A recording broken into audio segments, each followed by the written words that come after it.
Hello again.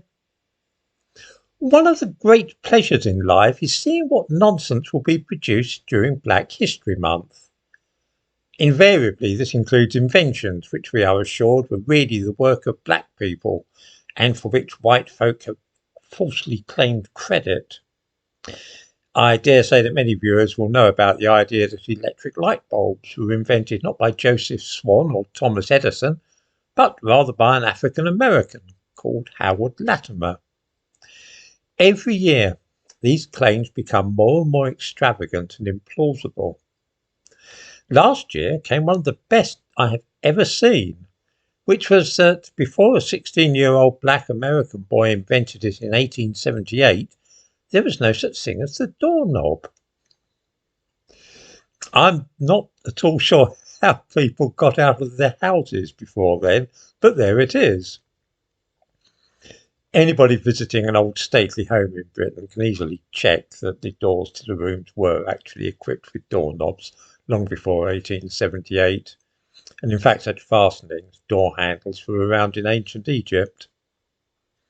There was certainly a rush of patents in 19th century America for improvements relating to doorknobs and new kinds of doorknobs.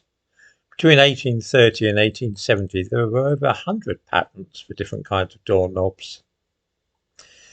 That this is a fantasy, the idea that this Osborne Dorsey invented the doorknob, is fairly easy to establish. In the description to this video, I give a link to a site called the Black Wall Street. This tells us about the mysterious Osborne Dorsey and illustrates the article with a photograph of a black guy with a moustache. Google Osborne Dorsey's name, and this is a picture which generally comes up. It's a black and white portrait. It's actually a photograph of civil rights activist James Meredith. Why would it be necessary to use somebody else's image for this purpose, you ask? The explanation is very simple. Nobody seems to have any real idea when this supposed man was born or died, or indeed anything about him at all. He is widely claimed to have been 16 when he invented the doorknob, but some people say he was 42.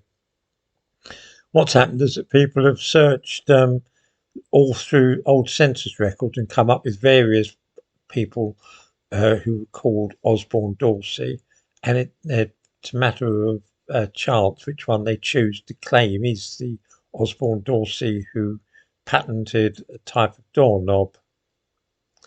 I give a link to the Black Wall Street thing in the description to this video, and I also give a link to the original patent taken out by Osborne Dorsey. It's a very strange gadget and not at all like the kind of doorknobs with latches which we use today. It's quite a complicated piece of mechanism with metal rods and so on fitted inside the door. It was just one of the many ideas which people were coming up with in America at that time for making better doorknobs. I cannot even find any evidence that Osborne Dorsey was really black, although of course he might have been. Even if he was, he certainly didn't revolutionise our lives by inventing the doorknob. James Meredith may be seen in the thumbnail to this video, being claimed as Osborne Dorsey, inventor of the doorknob. I'm looking forward with interest to Black History Month in Britain this year to see what new weird and improbable claims will be made about discoveries and inventions which have supposedly been made by black people. I suppose that the more cynical among us have to ask ourselves why these inventions, why these constant fabrications should be necessary. Why is it that there seems to be a cottage industry of people making these fantastic claims and backing them up with false evidence? Why would you have to do that? It makes you wonder what's going on, really. Why would you have to use an old photograph of a civil rights campaigner and pretend it's a man who invented the doorknobs that we use today? It's a very weird business.